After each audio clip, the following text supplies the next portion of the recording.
नमस्कार दोस्तों, अशोक खैरात के वीडियो आपने देखे होंगे। एक पाखंडी ज्योतिषाचार्य ने महिलाओं का न केवल यौन शोषण किया बल्कि उनके वीडियो भी बनाए। अभी वो जेल में है, लेकिन अशोक खैरात ने भारत की जनता पे इनडायरेक्टली एक उपकार भी किया है। पिछले काफ़ी समय से ऐसा माहौल देश में बनाया जा रहा था कि पर्ची पे भाग्य बताने वालों को दुर्भाग्यजनक रूप से हमारे देश के प्रधानमंत्री अपना छोटा भाई बताने लगे थे। इससे एक विश्वास जमता है देश की जनता पे कि जब प्रधानमंत्री ही उनके साथ खड़े हैं तो फिर ये सही होगा। और इसी तरीके से ये जो ज्योतिष की पूरी दुकान है, भाग्य बताने वालों की दुकान है, फर्जी मोटिवेशनल गुरुओं की जो दुकान है, तांत्रिकों की दुकानें हैं, ये इस देश में गली मोहल्लों तक में सज गई हैं। दुनिया के प्रगतिशील मुल्क साइंस को सीढ़ियाँ बनाकर तरक्की कर रहे हैं और हम तांत्रिकों के यहाँ चक्कर काट रहे हैं। ये हमारी कड़वी सच्चाई है। तांत्रिकों का आसान शिकार महिलाएं इसलिए भी होती हैं क्योंकि हमारी सामाजिक व्यवस्था में कहीं ना कहीं महिलाओं को स्वतंत्र फैसले लेने की छूट ही नहीं होती है और वो जल्दी दूसरों की बातों में विश्वास कर लेती हैं या उनका विश्वास हासिल हो जाता है और फिर धीरे धीरे बेचारे वो वही काम करने लगते हैं जो एक पपेट करता है, एक रोबोट करता है। और तांत्रिक इन सब चीज़ों का फ़ायदा उठाते हैं। काफ़ी सारे वीडियो मेरे सामने भी आए, आपके सामने भी आए होंगे अशोक खैरात के, और एक चीज़ सब वीडियो में कॉमन है कि वो महिलाओं से कोई ज़ोर ज़बरदस्ती नहीं कर रहा है। महिलाओं को इस स्टेज तक लाने में उसने जो मेहनत की, खैरात जैसे लोगों ने जो एक अपना कुटिलता का जाल बनाया, वो ऐसा बनाया कि फिर महिलाएं उस जाल में उलझती गई, फंसती गई और वो सब करती रही जो उनको नहीं करना चाहिए था। एक समय पे अभी के दौर में हमें ये लगेगा कि ये जो ज्योतिष के धंधा करने वाले लोग हैं, तांत्रिक हैं, बाबा लोग हैं, आशीर्वाद देने वाले लोग हैं, पर्ची निकालने वाले लोग हैं, इनका धंधा अभी मंदा पड़ेगा। लेकिन कुछ समय बाद फिर लोग भूल जाएंगे और इनका धंधा ऐसे ही चलता रहेगा क्योंकि हम भारत के लोग भाग्य पे बहुत ज़्यादा भरोसा करने वाले लोग हैं और भाग्य पे जो भी भरोसा करता है वो तांत्रिकों का आसान शिकार बन जाता है।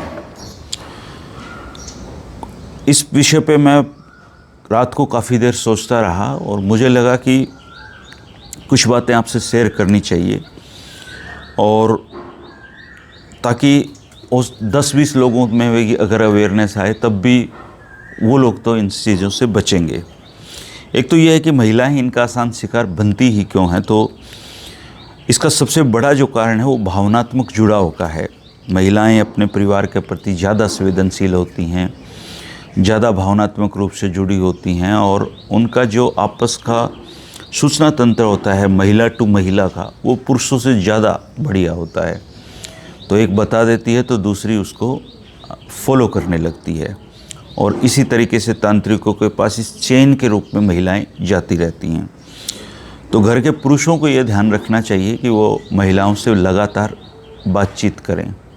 हम बाहर की पूरी दुनिया से बातचीत करते रहते हैं, लेकिन घर की महिला से हमें 10 मिनट उसके लिए बात करने के हमारे पास नहीं होते हैं, हम ज़्यादातर लोगों के। तो वो बेचारी उपेक्षित महसूस करती हैं और भावनात्मक रूप से आपसे, परिवार से आपसे ज़्यादा जुड़ी होती हैं, तो इन बाबाओं का आसान शिकार होती हैं। इसलिए महिलाओं से बात करिए। दूसरी, समाज और हमारी परंपराएं भी ऐसी हैं कि जो महत्वपूर्ण फैसले हैं वो पुरुष ही लेते हैं। इवन शादी ब्याह के फैसले भी पुरुष ही लेते हैं महिलाओं के। और जब संकट आता है फैमिली में तो सबसे ज़्यादा हम जो कोसना शुरू करते हैं वो महिलाओं को कोसते हैं। तो फिर महिलाएं समाधान तलाशने के लिए दूसरी महिला से पूछेगी और वो महिला किसी न किसी बाबा तांत्रिक का रास्ता उसको बता देगी। फैसले लेने की स्वतंत्रताएं महिलाओं के पास है ही नहीं, तो वो फिर टोटकों पे विश्वास करती है। फियर फैक्टर इतना बड़ा है कि शनि महाराज से सबको डर लगता है।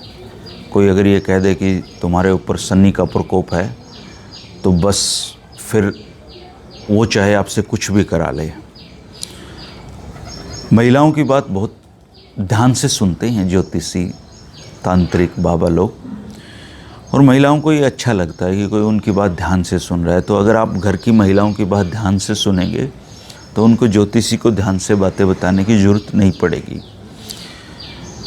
कुछ पैटर्न होते हैं दोस्तों इनके, जो बाबा, ज्योतिषी, पर्ची निकालने वाले लोग होते हैं, इनके कुछ पैटर्न होते हैं। और ये पैटर्न है, जैसे ये कोल्ड रीडिंग करते रहते हैं।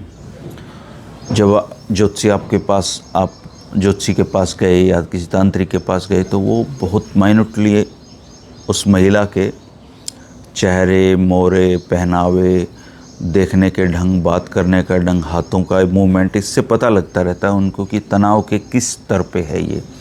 फिर वो जिस स्तर पे होती है वो उस स्तर पे जाके उससे बात करते हैं, तो उसको विश्वास हो जाता है अचानक से। एक बोलते हैं बार्नम इफ़ेक्ट। बार्नम इफ़ेक्ट क्या है कि तुम तो बहुत अच्छी हो, लेकिन तुम्हारे साथ सब बुरा करते हैं। तुम अपने मन की सब कह देती हो, लेकिन तुम्हें अपने मन की कोई नहीं बताता। तुम सबका भला सोचती हो, लेकिन तुम्हारे आसपास बहुत सारे लोग तुम्हारा बुरा करना चाहते हैं। ये नॉर्मल एक पैटर्न है, और इसमें हम चाहे ना करें महिला, लेकिन मान लेती है इस बात को।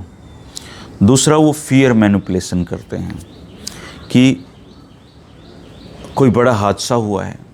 अब इतनी भागती दौड़ती ज़िंदगी में कौन सा ऐसा घर या परिवार होगा जब हादसे ना हुए होंगे, या छोटा मोटा एक्सीडेंट किसी का, या करंट लगना, या फिर स्कूटी पे से गिरना, ये होते हैं।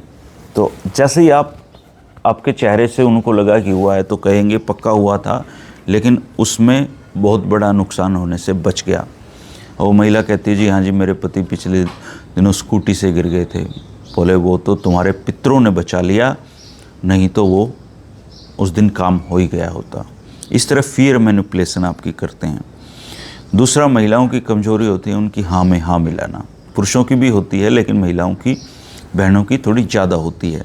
तो वो हाँ में हाँ मिलाते हैं, और फिर वो हाँ पता नहीं कहाँ जाके किस मोड़ पे आके रुक जाती है।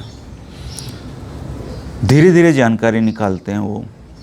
एक सीटिंग में नहीं, 2 सीटिंग में, 3 सीटिंग में महिला खुल जाती है, बातें बताने लगती है। पुरुष भी बताते हैं, लेकिन महिलाएं उस अनुपात में ज़्यादा बताती हैं, और फिर तांत्रिक उसको अपने जाल में फंसा लेते हैं। लेकिन इनके कुछ पैटर्न फिक्स वो हैं कि आपके तो शनि दोष है, आपका तो काल सर्प दोष है, आपका तो ग्रह दोष है। अब बंदा काल सर्प दोष बताएगा तो ऐसा लगा सांप आके बिल्कुल लड़ने वाला है आपको, और फिर आप उपाय खोजने लगते हैं।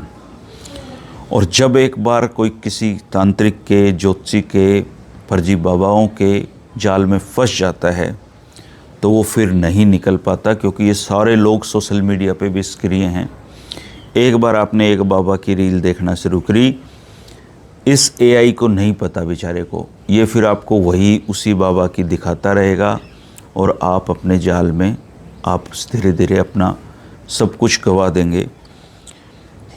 जिन महिलाओं के वीडियो सौखरात के साथ सोशल मीडिया पे हैं, वो किस तरह के मानसिक ट्रॉमा से गुजर रही होंगी, ये कल्पना करके ही मन बिल्कुल भयावह हो जाता है, डर लगता है। अब इनसे कैसे बचा जाए, ये बड़ा सवाल है। इनसे बचने के कुछ उपाय हैं दोस्तों। वो उपाय बिना पैसे के हैं। सबसे पहला तो ये है कि आप इस बात को मान लें, इस बात को जान लें कि कोई भी भाग्य बताने वाला आपका भाग्य नहीं बदल सकता, कोई भी नहीं बदल सकता। इसलिए आज से तुरंत प्रभाव से आप जिस किसी की भी सिर पे हाथ रख के कसम खा सकते हैं, उसके सिर पे हाथ रख के कसम खा लीजिए कि आज के बाद मैं किसी ज्योतिषी, किसी तांत्रिक, किसी बाबा के यहाँ नहीं जाऊँगा या नहीं जाऊँगी। कसम खा लीजिए। दूसरा, अगर आप फ़िलहाल किसी बाबा के, किसी तांत्रिक के, किसी पाखंडी ज्योतिषी के संपर्क में हैं तो उनकी बातों पे क्रॉस करें, उनको सवाल करते रहें उनसे, और क्रॉस करते ही वो उलझ जाएगा। मैं कहता हूँ 99.9% नहीं बल्कि 100% ये फर्जी हैं सारे लोग। सिर्फ दुकानें हैं, आपका शोषण कर रहे हैं, कहीं पैसे का शोषण हो रहा है, कहीं आपका दैहिक शोषण हो रहा है। सारे के सारे पाखंडी हैं ये, तो इनसे बच लीजिए। जो डर फैला रहा है उसको समझिए आपके पैसे पे उसकी नज़र है। एक और आप उपाय कर सकते हैं, बहुत आसान है लेकिन पता नहीं कर पाएंगे कि नहीं। जीवन में एक आध नास्तिक दोस्त भी रखें। नास्तिक दोस्त या आपको हमेशा आगाह करेगा, आपसे को तर्क करने पे मजबूर करेगा और ये आपके हित में होगा। तो एक नास्तिक दोस्त जरूर जीवन में रखिए। हर बात को सच मानने की आदत आपके जीवन को बर्बाद कर देगी। तो इसलिए मैं सारी बहनों को, माताओं को, पुरुषों को भी कहना चाहूँगा कि निकल लीजिए इस जंजाल से। दुनिया कहाँ से कहाँ जा रही है और हम मंदिरों के, हम धार्मिक सतलों के, हम बाबाओं के, हम डेरों के, हम पाखंडी ज्योतिषियों के चक्कर काट रहे हैं। और इसका दुखद पहलू क्या है? इसका सबसे दुखद पहलू ये भी है कि हर किसी को जो किसी बाबा के पास जाता है या ऐसे लोगों के पास जा रहा है, उसको लगता है कि मेरे वाला तो सही है, बाकी सारे गलत हैं। आपके वाला भी वैसा ही है दोस्तों। जो बेचारे संत थे, जो ध्यान करते थे, जो आत्मा को परमात्मा से जोड़ने वाली जो बातें थी, वो पब्लिक के बीच में नहीं हैं। वो तो बेचारे कहीं कंदराओं में बैठे अपना तप कर रहे होंगे। पब्लिक के बीच में तो ये डिफेंडर में चलने वाले पाखंडी लोग हैं। ये आपका मानसिक रूप से आपको गुलाम बना लिया इन लोगों ने, और इस गुलामी की दास्ता को तोड़कर ही आप अपने परिवार की इज्जत को बचा सकते हैं, आप अपने धन को बचा सकते हैं, आप अपने कीमती समय को बचा सकते हैं। अगर निकला जाए तो निकल लीजिए इस जाल से, नहीं तो इन महिलाओं की तरह किसी दिन पूरी इज्जत बर्बाद हो जाएगी। अशोक खैरात का कुछ नहीं बिगड़ा है, कुछ साल में जेल से बाहर आ जाएगा, फिर यही जाल चलता रहेगा, फिर कोई उसके जाल में फंसता रहेगा। और ये सारी चीज़ें होती हैं, सत्ता के सर्वोच्च शिखर पे बैठा हुआ व्यक्ति अगर तांत्रिकों, बाबाओं, भाग्य बताने वालों के साथ खड़ा दिखाई देगा तो उस देश के लोग भी उनका अनुसरण करेंगे।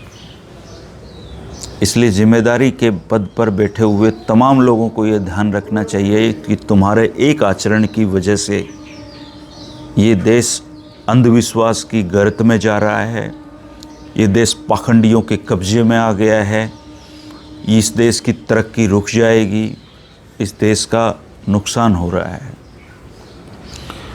भारत के संविधान को पढ़िए दोस्तों। डॉक्टर भीमराव अंबेडकर ने इतना शानदार संविधान बना के हमें दिया है, में हर चीज़ है आपके लिए, उसमें हमारी ड्यूटीज़ भी लिखी हुई हैं। तो इन पाखंडी लोगों से बचिए, साइंस में भरोसा करिए, अपने बच्चों को साइंस पढ़ाइए और एक अच्छे समाज का निर्माण करना बहुत ज़रूरी है। आप अपने अनुभव बता सकते हैं। अगर आपके इस क्षेत्र में अनुभव रहे हों तो हमारे साथ शेयर ज़रूर करना। शुक्रिया, नमस्कार।